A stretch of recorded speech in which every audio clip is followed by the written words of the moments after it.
رشید اور اس کا بھائی۔ ایک روز رشید اسکول سے گھر جانے کے لیے بس اسٹاپ پر پہنچا۔ وہاں بس کا انتظار کرتے ہوئے اس نے دوسرے بچوں کی ایک ٹولی کی باتیں سننا شروع کر دی۔ ان میں سے ایک اونچی اونچی آواز میں باتیں کرتے ہوئے اپنی شرٹ کی طرف اشارے کر رہا تھا اور ایک ہاتھ میں تھامی ہوئی بجلی کی موٹر کار زور زور سے ہلا رہا تھا۔ رشید غور سے ان کی باتیں سننے لگا۔ اونچی آواز میں باتیں کرنے والے لڑکے کا نام عاصم تھا۔ وہ اپنے دوستوں کو اپنے مہنگے کپڑے اور نئے نئے کھلونوں کے بارے میں بتا رہا تھا۔ جب رشید گھر پہنچا تو تب بھی اس لڑکے کی باتیں اس کے ذہن میں گونجتی رہیں۔ جب اس کے بھائی زبیر نے دیکھا کہ رشید کسی گہری سوچ میں کھویا ہوا ہے تو وہ اس کے پاس آ کر بیٹھ گیا۔ کیا بات ہے رشید، تم کیا سوچ رہے ہو؟ اس نے پوچھا۔ رشید نے جواب دیا، گھر آتے ہوئے میں نے ایک لڑکے کو دیکھا۔ وہ اپنے دوستوں کے ساتھ اپنے اچھے اچھے کپڑوں اور کھلونوں کے بارے میں باتیں کر رہا تھا۔ وہ بالکل سوچے سمجھے بغیر بولے چلے جا رہا تھا۔ اسے اس بات کا کوئی احساس نہ تھا کہ اس کے بعض دوست ایسی چیزیں خریدنے کی سکت نہیں رکھتے۔ میں سمجھتا ہوں کہ اس کا رویہ بے حد غلط تھا۔ زبیر نے اس کے ساتھ اتفاق کرتے ہوئے کہا، تم ٹھیک کہتے ہو رشید، اس نے جو کچھ کیا وہ بالکل بھی درست نہیں تھا۔ اللہ نے ہم پر اپنی مختلف نعمتیں نازل کی ہیں۔ اگر کسی شخص کے پاس زیادہ نعمتیں موجود ہیں تو وہ دوسروں سے زیادہ خوبصورت یا دولت مند ہے تو اس کا مطلب یہ نہیں کہ اس نے یہ سب اپنے بلبوتے پر حاصل کیا ہے۔ اللہ نے یہ چیزیں ہمیں آزمانے کے لیے عطا کی ہیں اور یہ دیکھنا چاہیے کہ ایسی نعمتیں پا کر ہمارا رویہ اور رد عمل کیا ہوتا ہے۔ بھائی جان، تو پھر ہمیں کیا کرنا چاہیے؟ ہمارا رویہ کیا ہونا چاہیے؟ رشید نے سوال کیا۔ زبیر نے بتایا، اللہ کے نزدیک سب سے پسندیدہ رویہ یہ ہے کہ بندہ کبھی بھی یہ فراموش نہ کرے کہ جو کچھ اس کے پاس ہے اللہ ہی کا دیا ہوا ہے۔ ہمیں اللہ کی نعمتوں پر بے جا غرور نہیں کرنا چاہیے اور نہ ہی برے کاموں میں پڑ جانا چاہیے۔ ہمیں ہمیشہ عاجزی و انکساری اپنانی چاہیے۔ غرور تو شیطان کا کام ہے۔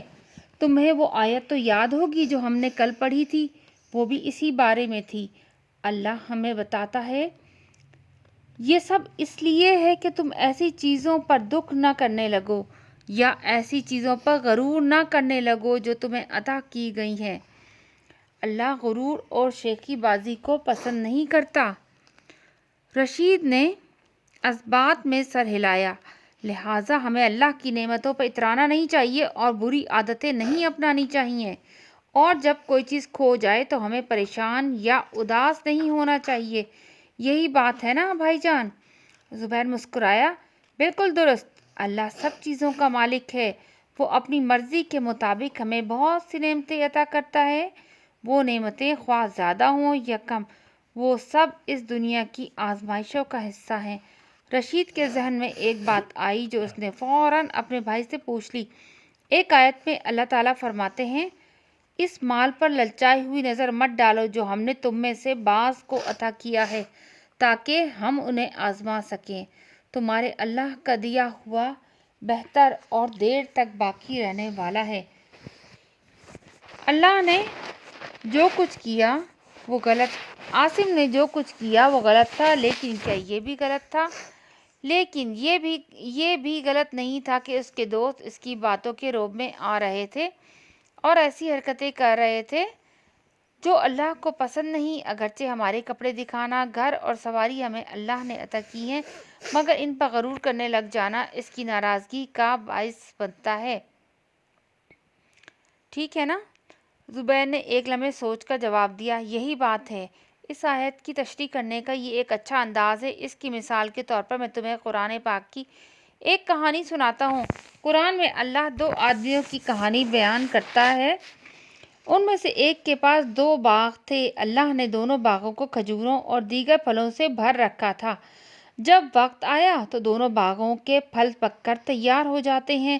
دونوں باغوں کے درمیان ایک دریا بہتا تھا، چنانچہ ان میں خوب پھل اگتے تھے۔ باغوں کا مالک جب بھی اپنے دوست سے بات کرتا تو یہ کہہ کر اسے شرمندہ کرتا، میرے پاس تم سے زیادہ دولت اور تم سے زیادہ غلام ہیں۔ وہ اپنی دولت کی بے جا نمائش کرتا، اپنے دوست کو باغ میں لے جاتا اور اسے اس کا نظارہ کراتے ہوئے کہتا، میں سمجھتا ہوں کہ یہ سب کبھی ختم نہیں ہوگا، میں سمجھتا ہوں کہ مجھے کبھی موت نہیں آئے گی، لیکن اگر اللہ نے مجھے واپس اپنے حضور بلا بھی لیا تو یقیناً مجھے بدلے میں کوئی نہ کوئی چیز ضرور ملے گی۔ یہ سورہ کہف میں فرمایا گیا ہے۔ اس کے دوست نے اسے خبردار کیا، جب تم اپنے باغ میں داخل ہوتے ہو تو یہ کیوں نہیں کہتے، یہ سب اللہ کی رضا ہے، اللہ کے سوا کوئی قوت والا نہیں۔ اگرچہ میرے پاس تمہارے مقابلے میں کم دولت اور کم اولاد ہے، لیکن عین ممکن ہے کہ میرا اللہ مجھے تمہارے باغ سے زیادہ بہتر کوئی چیز عطا فرما دے۔ سورہ کہف میں یہ بھی فرمایا۔ باغ کے مالک نے اپنے دوست کے انتباہوں پر کان نہ دھرا اور آخرکار اللہ تعالیٰ نے اسے سزا دی۔ ایک رات ایک طوفان آیا اور اس کا تمام مال و اسباب تباہ کر دیا گیا۔ جب باغ کا مالک صبح اٹھا اور اس نے دیکھا کہ اس کے باغ برباد ہو گئے ہیں تو اسے سمجھ میں آیا کہ تمام اختیار کا مالک اللہ ہی ہے اور ہر چیز اس کے قبضے میں ہے۔ ہمیں یہ کہانی ہمیشہ یاد رکھنی چاہیے، ہمیشہ اللہ کی بتائی ہوئی راہ پر ہی چلنا چاہیے۔ ختم شد۔